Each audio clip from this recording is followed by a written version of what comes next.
Hello, everyone, and welcome back to the Father Son Packers podcast, your source for Packers news, notes, and analysis. My name is Tommy, and I'm joined, as always, by my co-host, my dad, Matt. Dad, how are you doing? Well, I suppose I could be more disgusted than I was at this game. Also, I discovered that my Surfin' Donuts t-shirt was no better luck than my Packers t-shirts. Yep, we're just going to keep going through old t-shirts until we find the lucky one, because apparently that's what we need to do. Yeah, Dad, this was a tough one. It was not the most painful loss of the season for the Packers, but it was one of the more frustrating ones. If you missed this game, Packers lose 34-20 at home against the Tampa Bay Buccaneers in a game that they kind of needed to win to really keep their control of their playoff lives alive. They could still win out and have a over 95% chance of making the playoffs, but at this point, it's feeling kind of gross. Just think about where this team was 2 weeks ago, and everyone was riding high, and crazy how much 2 weeks can change, huh, Dad? Yeah, I mean, the more we talked about how we need to keep playing the good teams, and we'll just play to the level of the competition. Except, I think we didn't play to the level of the competition this week. We dropped below the level of the competition this week. One side of the ball, in particular, really dropped below the level of competition, and really dropped below the level of competitive football in general in this game.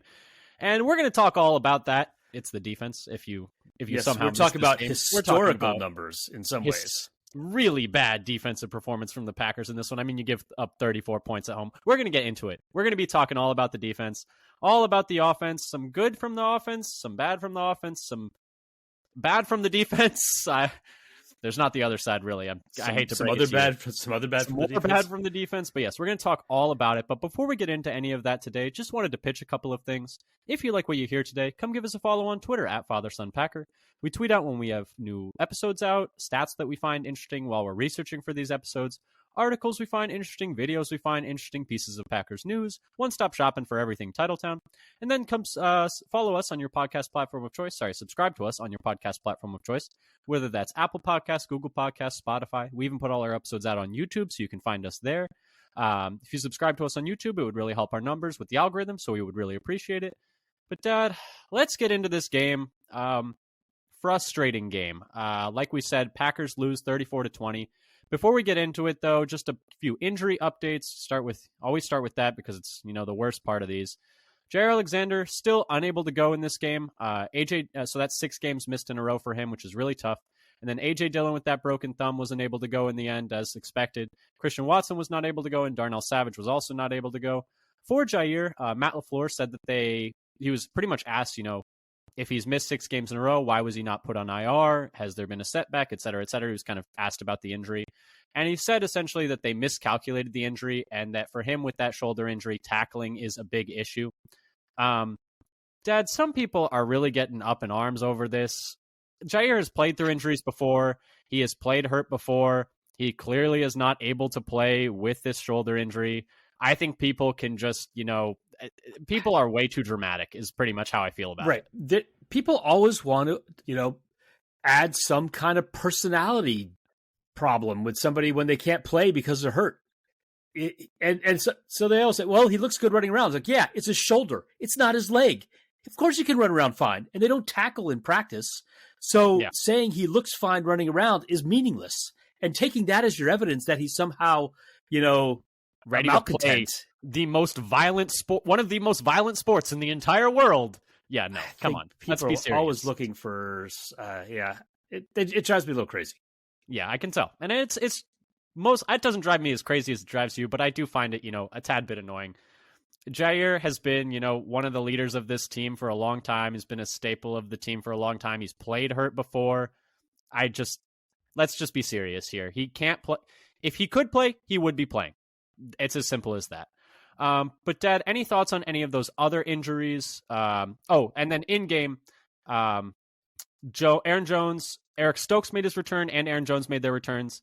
And then Dontavian Wicks was able to play as well, so that is good. That was quite the fast turnaround for Wicks. I would not expect him to be able to play when they're calling it a high ankle sprain. Yeah, and then Jaden Reed left at a point with a toe injury. He also left at one point with a chest injury and came back, and then left with a toe injury. He was kind of in and out. He's been dealing with a lot of stuff this entire year, kind of all over. But those are the injury updates. Dad, any thoughts on any from prior to the game or during the game, etc.? Well, I kind of said what I would about some of them. Some being a little surprised for Wicks to be able to make it back. Dylan, like they were talking like they were going to try to get him back with a broken thumb. It's like, please no.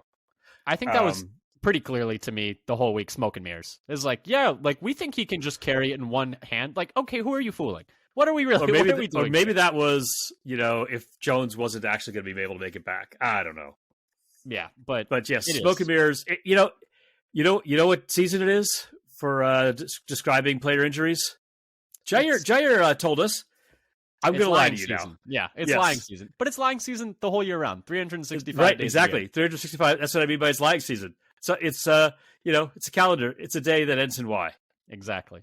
But yeah, so that's it for the injuries, Dad. Let's get into the game breakdown as a whole, though. Getting a little bit more analytical. Start with the biggest moment of the game, and we do this kind of, more objectively. We just do it by change in ESPN win probability based on the single play, and we call that the play of the game. We got two that are... You might notice that I cheated a little bit because they're kind of close together. Yeah, we got two that are pretty close to one another. The first was the touchdown pass to Rachaad White at 11:37 left in the third, which made it 20-10.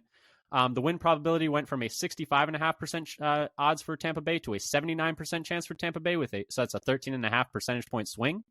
And the second was, actually one that was good for the Packers. It was the J.J. Enagbare sack, fumble, and recovery at the goal line, which was a 12.8% swing in favor of Green Bay from a 51.7% chance to a 64.5% chance. And boy, Dad, did the game change after that. They did not do much else after that. Let's get into the offense first or defense first, Dad? Which one are you feeling? Let's start with the offense because I think we can just breeze through that and then just lay into the defense. Because you really want to end this on a bitter taste. It was one of the, or you want to go on a rant. I want to go on a rant. We're not going to talk about the defense first, though. Dad, let's start with the offense. Let's start with what they're saying. This is per Lily Zhao on Twitter. Jordan Love, quote, "No one is quitting. Guys are finding ways to battle. It's all about how we finish the season now," end quote. Let's start with the good things, Dad. What did you like from the offense in this one?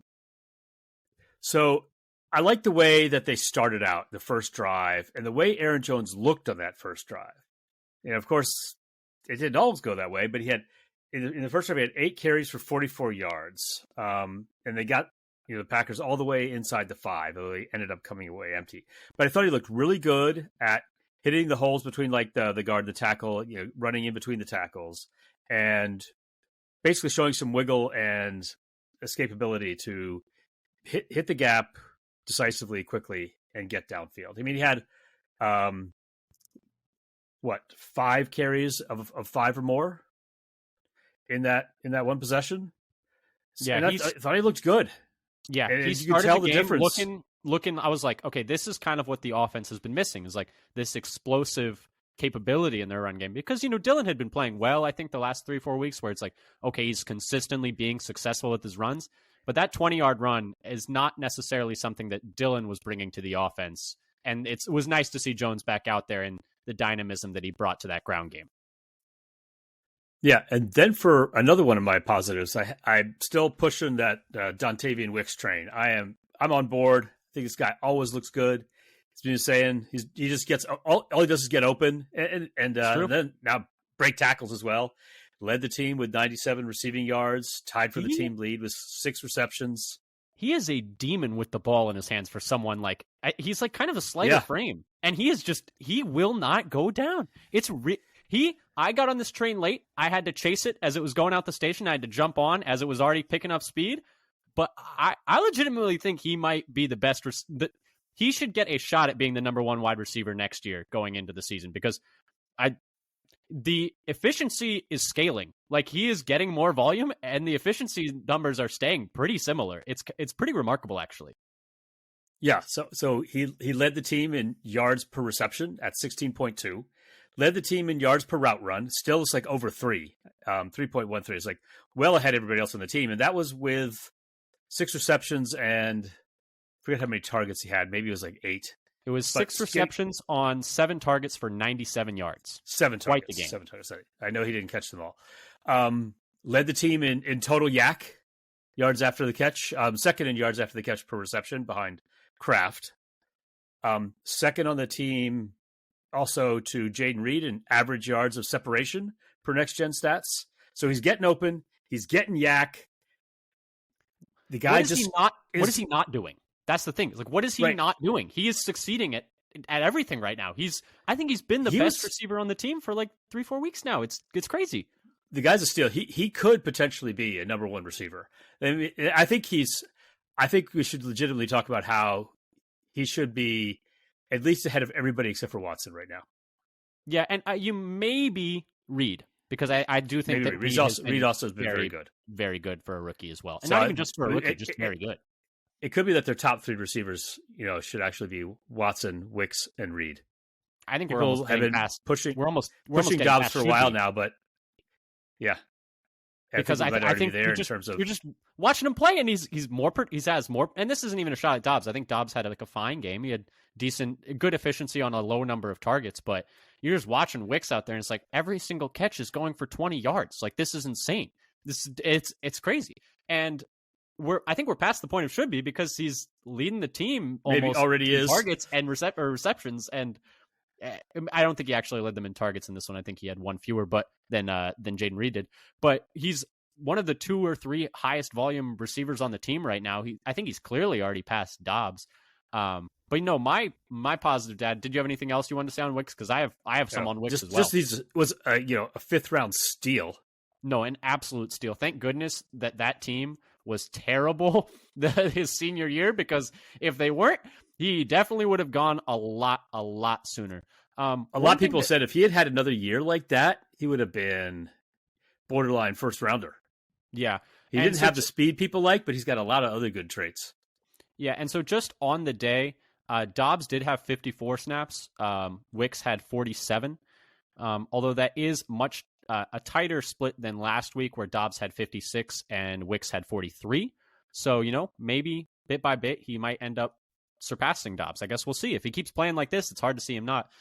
Like I said, I had more. I just thought all the young pass catchers looked great in this game. Wicks, like you said, 6 receptions on 7 targets for 97 yards, 1.04 expected points added per target per RBSDM, which great. Jaden Reed, 6 receptions on 8 targets for 52 yards and a touchdown, and just a phenomenal touchdown catch. Some places had him at 9 targets. It kind of depends where you look. I'm not sure why that's different from place to place, but just figured I'd throw that in there. And 0.27 expected points added per target. And then Tucker Kraft, 4 receptions on 6 targets for 57 yards and a touchdown. Like you mentioned, led the team in yak per reception. And then 0.6 expected points added per target. And then Malik Heath and Romeo Dobbs had pretty good days as well, just on lower volumes, combined for 6 catches on 6 targets for 59 yards and a success rate of 100% when targeted. Great game from pretty much all the young pass catchers in this one, Dad. I was substantially impressed by pretty much every single one of them that took the field, honestly, in this one. Yeah, it's just almost all of them are making plays every week. Maybe not on every pass attempt like some of them did this week, but everybody's contributing. Yeah, everyone's contributing, and my other positive is the guy that's kind of the conductor of the train he had a solid bounce back game, I would say. Exactly. Jordan Love had a good game in this one, and I think showed some really good things. He was 29 of 39 for 284 yards and 2 touchdowns, no interceptions. Overall, in Week 15, amongst 30 quarterbacks with a minimum of 20 plays, he was 11th in EPA per play. Just 16th in success rate, but then 6th in completion percentage over expectation. This game was a bit odd and a little unlike some of his better performances previously, because he had a weirdly low average depth of target. Just 6.4 yards per attempt per PFF, which is even lower than last week, the lowest of his career.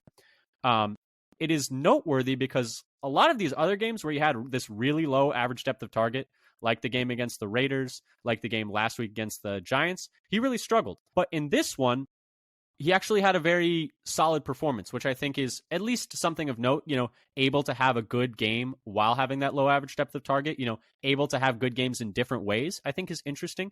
Again, just 10 of 39 attempts past 10 yards. Again, the second lowest of the season. That's the same as last week, actually. I don't love it, but I did just find it interesting that he was able to have a good game on a low ADOT, which he had not yet to this point. So I just figured I'd point it out. On the season, he is on pace for 4,090 yards, 30 touchdowns, and 13 picks, and a completion percentage of 62.6%. He is currently 9th in the league in EPA per play, just 18th in success rate and 20th in completion percentage over expectation.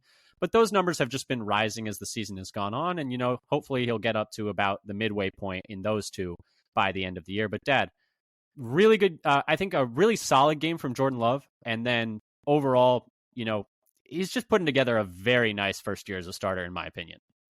Yeah, I think he's been looking more and more like a top 10 quarterback in the league as it goes on. So I think whether he'll ever get to sort of MVP level performance, but I think he's, the chance of him being a top 10 quarterback in the league is rising. The odds are going up, exactly. Yeah. Anything else that you wanted to say positively for the offense, Dad, or do you want to touch on maybe a few negatives? Or if you wanted to talk about Jordan Love's performance at all and anything else that stood out to you. I did want to say one thing. The throw to Jaden Reed in the corner of the end zone. You want to shout out that throw? I think that's the best throw he's made of his career so far because, avoiding the pass rush, on the run, slipping through a tiny gap between the offensive linemen, on the run to his right, and just ripping it to the back right corner of the end zone for a touchdown when you really needed a touchdown. That was sick. That was sick. Go back and shout out Reed again for that catch. The toe tap swag, as they while would say. While he's corralling that ball and just keeping those toes firmly planted in place. Yeah, and he had the toes down for about like a shutter click, maybe 2 frames of having both toes down. But hey, it works. But no, yeah, I thought a really nice day from Love. Some really awesome flashes overall. I mean, he was 80%, like over 80% completion percentage on the day, which is also pretty nuts. Just a really nice day from Love and a nice bounce back after not a great performance. Sorry, 74% completion percentage on the day for Love. But a really nice bounce back game after, what wasn't a great performance against the Giants. Yeah. And other things that I had later, I'll tell you now, is like he had, no turnover worthy plays according to PFF, 4 big time throws, including that great touchdown throw to Reed. It was just a very, even though it wasn't like a lot of slinging it deep downfield, it was just a lot of good play. I mean, it wasn't 100%. He had maybe an off target throw, but it was just all around a high level performance. Good game. Yeah, a high level performance. But Dad, let's touch on a few negatives for the offense. I don't mind going first. The run game after that first drive, we kind of hinted at it earlier, was non-existent. Like you said, they had 8 carries for 44 yards on the first drive, 5.5 yards per carry. 6 of those 8 carries could be deemed successful. After that, though, they had just 7 carries from running backs for 15 yards, 2.1 yards per carry, and a long of 6 yards. Here are the carries. I might as well list them because there are only 7. Aaron Jones, -1 yard. Kenyon Drake, 0 yards. Jones, 3 yards. Jones, 0 yards. Jones, 4 yards. Jones, 3 yards. Taylor, 6 yards. 28.6% success rate over those carries. The current league worst is 30.6%, and that's the Jets. So after that first drive, they had essentially the worst run game by success rate in the league this week. Was this a play calling issue, Dad? I'm not entirely sure, but I don't think so. The Packers had the 8th highest neutral pass rate per RBSTM, which they define as win probability between 20 and 80% on first and second downs. So they weren't like even the most pass heavy team in the league, although maybe if you take out that first drive, they would be. It's a good question. I probably should have looked at as well a little more closely. But the success rate running was higher than the success rate passing, but EPA per play on the passing for them in this game was much higher. And then when they did run, like we already established, it was really bad. So I can't be that mad at the fact that they didn't run it much. I'm more a little disappointed that they ran with such little success on the day after that first drive where it looked so promising. Yeah, I would say that I was getting a bad vibe about this game when I heard Vita Vea was going to be playing again. It's like gave me some flashbacks of a playoff game a few years ago where he's out for a while. Oh, he's doubtful. Oh, wait, he's questionable. Oh, wait, he's playing. Yeah, and oh, great. And that was with an all-pro center in Corey Linsley. And Josh Myers got his lunch eat in this game, and we'll talk about it. Well, go ahead. I think you have that down, right? I have that down as my... Right, so here we are. Bad things. Time for bad things. My one bad thing I had is Myers had the worst grade on offense on the team with with poor grades on both run and pass blocking, and one holding penalty. He had a rough day. I mean, it started off kind of good. I was like watching that first run. I think he did a decent job of sealing the block to make that small gap that he had to his right. But then basically all the running plays, the rest of the game almost inside from guard to guard, were not working. And whether it's to the right guard or left guard, there's a Not much common going there. denominator there with Myers at center, and he just was having a rough game. And maybe he would I think they had talked about, who was it that they have pushed back into the backfield. The announcers are commenting on how huge he is. I forget if that was Myers or Runyon or who it was that he bulldozed into the backfield. Yeah, I mean, but yeah, it was a rough day. It's disappointing because Myers, I think, had been stringing together a series of like pretty decent performances, especially like when you consider our expectations for him, like, and how he had been playing the past couple of seasons. I had thought he had played quite well over the last like handful of weeks, but this one was certainly one to forget for him. Go ahead. Oh, I just say, yeah, you're right. He had actually been exceeding my expectations for a few weeks. I had been kind of hard on him, and looking at it, it's like that. Oh wait, he's doing okay. He's putting together a few good games in a row, and this one was was not. It was good. bad. It was bad. It was one to forget for him. Vea is a tough matchup, but yeah, definitely one to forget for him. Things that made us think that, or do you have anything else positive or negative? I had a couple things that made me think. What did you have? For me, it's like who should be getting the snaps at right guard and left tackle. Ryan got more snaps this week than Runyon. Can I note one thing? Paul Brettel had an article for Packers Wire about this. I also talked about Sean Ryan's uptick in snaps and my things to think about. Is the most snaps Ryan up to this point? The most snaps that Ryan had was 15, and this game he played 29 snaps to John Runyon's 31, which is almost a 50-50 split. So they clearly wanted to play him a little bit more in this game. It didn't go great. I'll cede the floor to you. Yeah. He had a bad pass blocking grade and gave up. Oh, he had a bad everything grade, Dad. He had he had the second lowest overall graded offensive lineman on the team per PFF. Only Myers was lower. The second lowest graded run blocker on the team amongst all O linemen. Only Myers was lower, and he was the lowest graded pass blocking offensive lineman on the team. 2 pressures allowed, most on the team. So a pretty bad day from him, and Runyon actually played pretty well. So the fact that he got more snaps and was very bad was not great for the case that he should be the starter going forward. Right. This is a rare case. He's often been not as good in the pass blocking, but better in run blocking. But this time than Runyon. This time he was worse at run blocking as well than Runyon, and Runyon was much better than he was. Runyon, in fact, had the best pass blocking grade on the team. Yeah, he had a good game. And Ryan had one of the worst. Yeah, it was a tough day for Ryan, and it's tough that that's like the game where he got his most run as a starter, or as like with the starting five, that is. But in left tackle, Nyman was better in pass pro this time, and Walker was better in run blocking.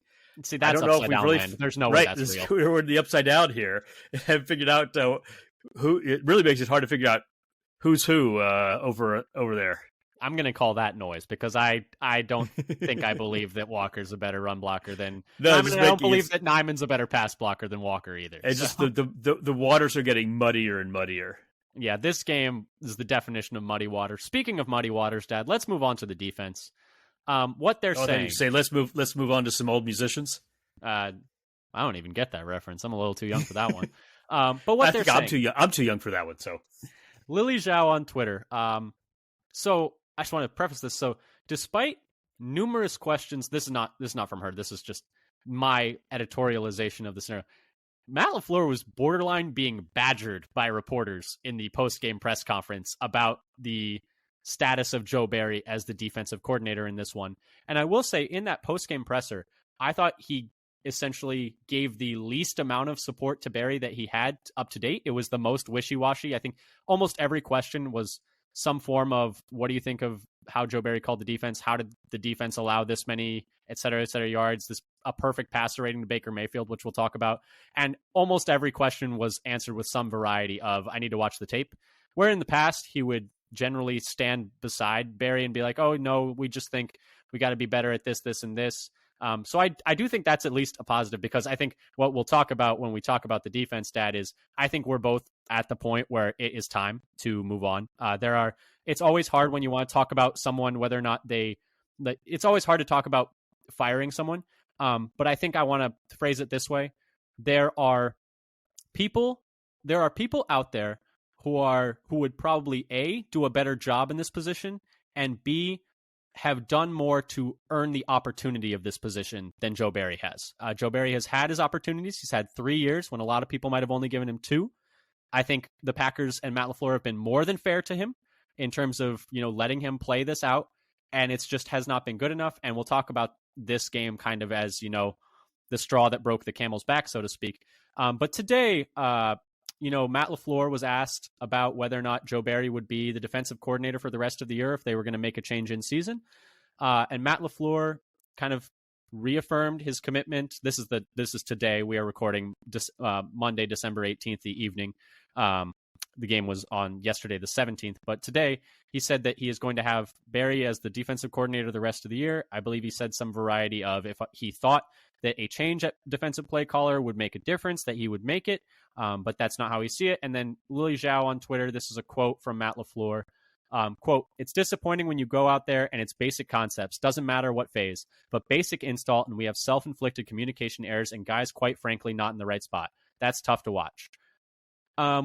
It kind of sounds like he's putting the onus on the players to play better, but at the same time, if the players are not in the right spots, to me, that's on the defensive coordinator too, because you're the one teaching them these concepts, and if they don't get it, if everyone in the class is failing, it's the teacher's fault. A bit of that, in my opinion. We have been talking that message all season. It's one thing where you have, one person in the class who's not getting it. But when the entire class isn't getting it, and you got, like 3/4 of the defense who aren't sure what their assignments are, and the communication is bad, then it's the person who's been teaching them. Yeah, and it's you can say, oh, like the calls are fine, but the players are not communicating the calls, or are not executing the calls right, or aren't running the right. That's on the defensive coordinator too. You can be like, oh, it's not his fault as a play caller. Fine, it's his fault as a coordinator. It's still his fault as the coordinator. Exactly. But Dad, let's get into how poor this Packers defensive performance was. The Packers allow 34 points at home to Tampa Bay, to Baker Mayfield. Dad, I'm going to let you start. I don't even want to talk about let's just breeze through the positives. Let's just squeeze a little positives out of here. Let's breeze through them. The Packers had 5 sacks on the day, which is, pretty solid. It's the second most sacks Baker's taken on the year. They turned just 9 pressures into 5 sacks, so they converted those pressures to sacks at a pretty good rate, which was a problem they had last year. They did not allow Baker to scramble at all. So that's the only positive that I had. Everything else was negative. Dad, get your positive out of the way, and then let's rant a little bit. So I said, the little bit better. The run defense up the middle is getting better. Slayton and Wyatt both had stop percentages per PFF of 13 and 14.3% respectively, which over the course of the season, would be in the top 5.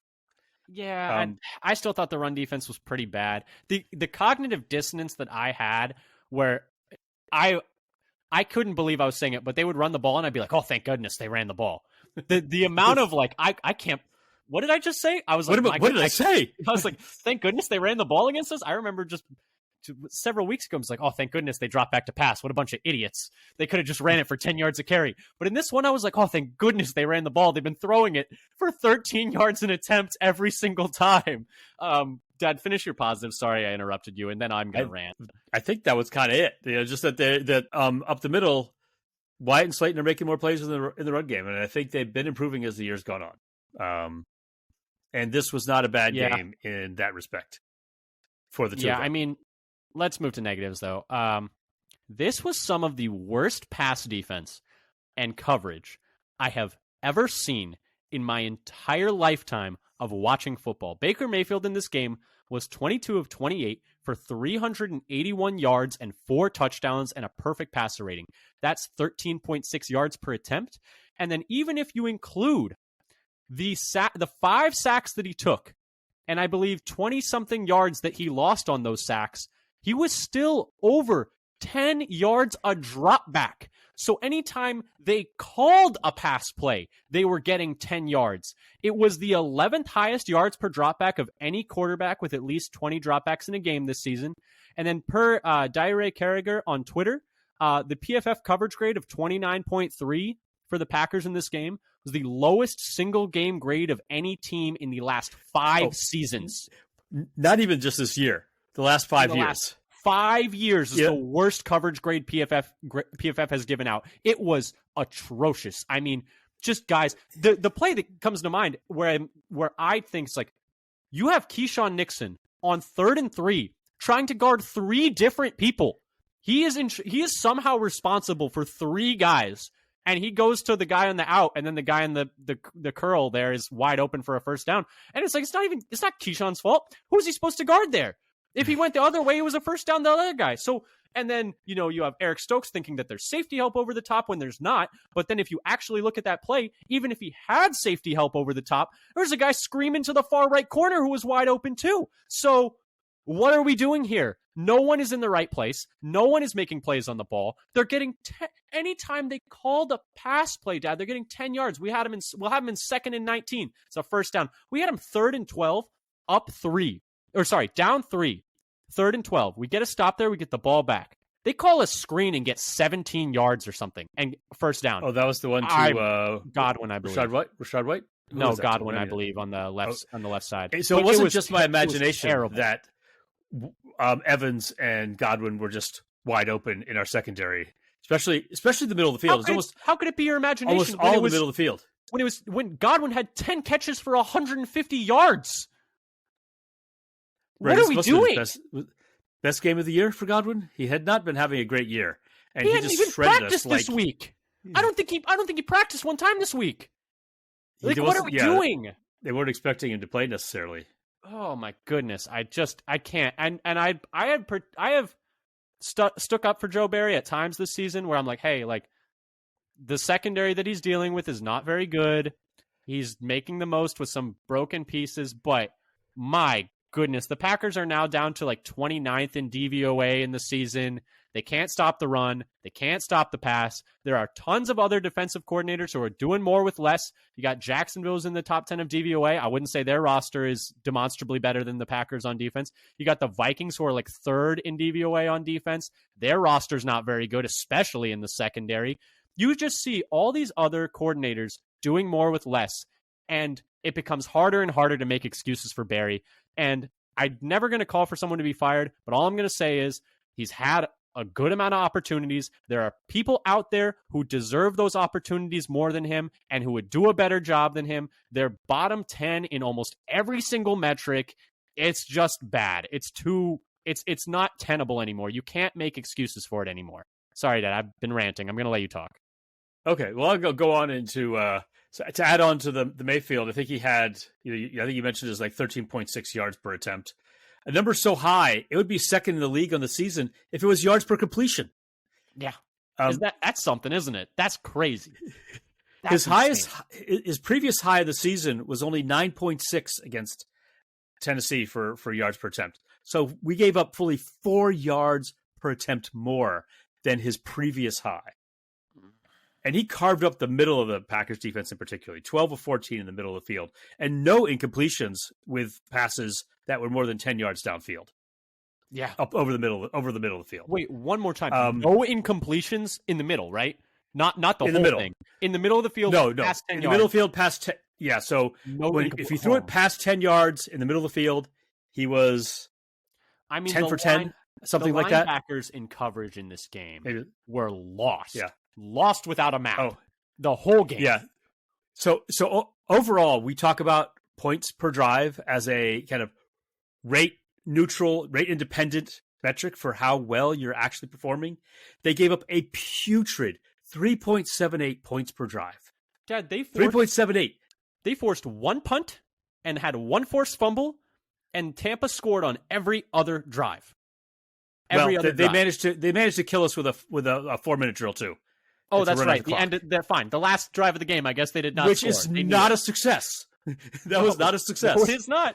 No, it is. And the one punt we forced, was the greatest punt I've ever seen in my life, which we'll talk about when we get to special teams, whatever. Yeah.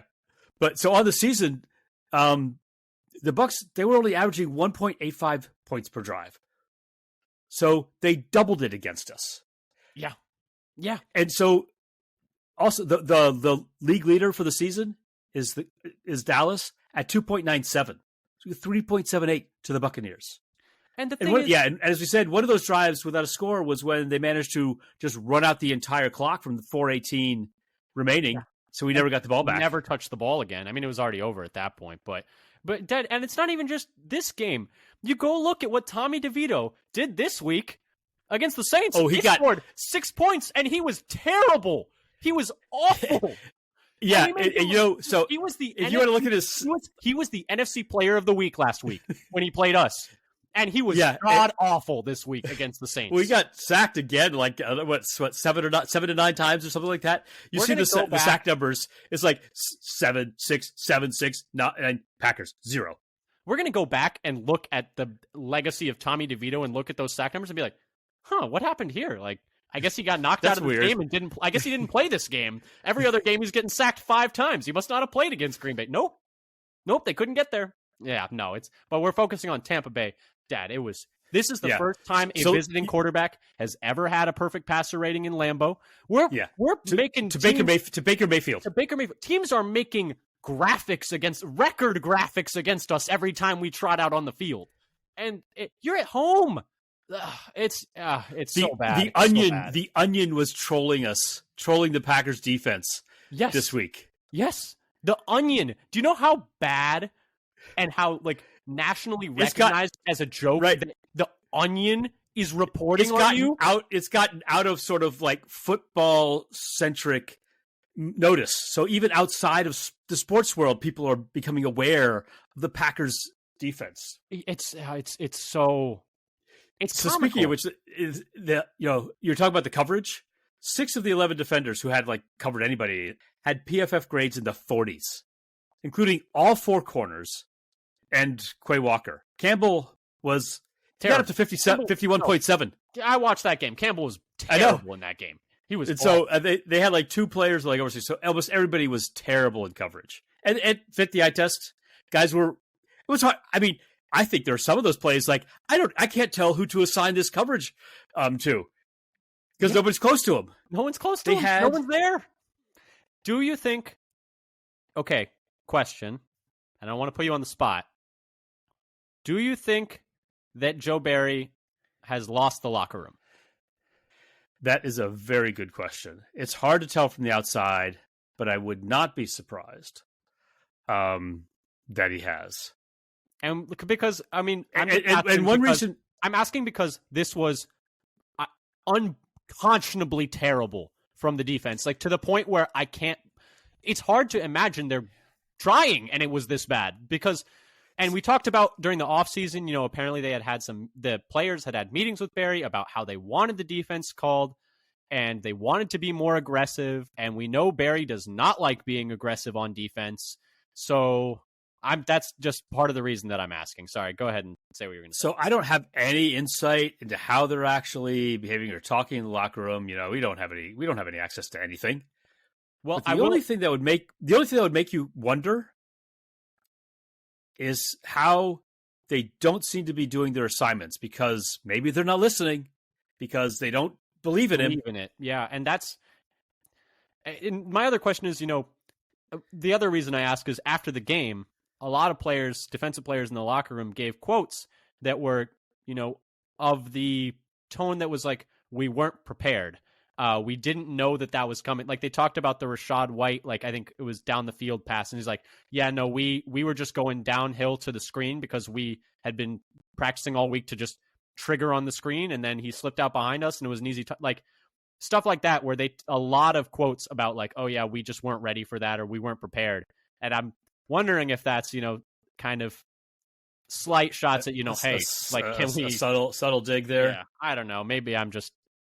Because they can't run it back with Barry next year. And I'm okay with Matt LaFleur not firing him after this game if he wants to ride out the rest of the season because, he just doesn't think changing anything at this point is going to be, going to change much.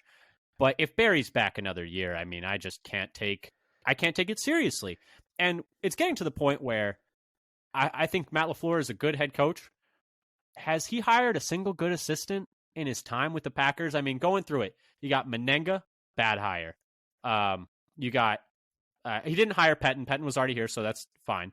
Hackett, I mean, he was a good offensive coordinator here, so I guess I'll give him the benefit of the doubt, but he's been bad everywhere else. When did Stenovich get here as an O-line coach? I'm talking just coordinators, not assistants. But coordinators, not assistants. He did get here with Matt LaFleur's first year. Stenovich as an OC has, I mean, not really done anything, so I can't really say much. The offense has gotten worse since he's been the offensive coordinator, but I wouldn't say that's all on him. Drayton, other special team coordinator, bad. Joe Barry, bad. Rich Bisaccia, bad. I mean, 1 out of 4 coordinators has been maybe good, and that's Hackett. This is clearly a gap in his skills as a head coach. I don't know what they do hiring a defensive coordinator next year because, Dad, I don't know if you've seen so many people on Packers Twitter are like, oh, just hire Brandon Staley. Just hire Brandon Staley as the defensive coordinator. Hell no. Do not do How is that an upgrade? Do not do it. He is terrible. Over the past 3 years, when Joe Barry has been the defensive coordinator of the Packers and Brandon Staley has been the head coach of the Chargers are worse on defense than the Packers by most metrics. Like EPA per play, they're worse. Success rate, they're like 0.2%, 0.002% better. It's like, do not do that, please, for the love of God. And something that I think actually interesting is Wendell Ferreira on Twitter tweeted out like teams that are employing like people that are of the Vic Fangio tree, so that too high cover shell that was gaining popularity like 2 years ago. Only the Dolphins of like 6 teams are even top 20 in DVOA on defense. So I just wonder, like, is this scheme just done? Is my question. I mean, we don't even really run cover 2 very much anymore. We've kind of pivoted to like a cover 3 system. We honestly barely even run that stuff anymore. But only the Dolphins, who are actually employing Vic Fangio. None of these other Fangio disciples are doing really much anything with their defenses. So is this just the same story of like Belichick assistants?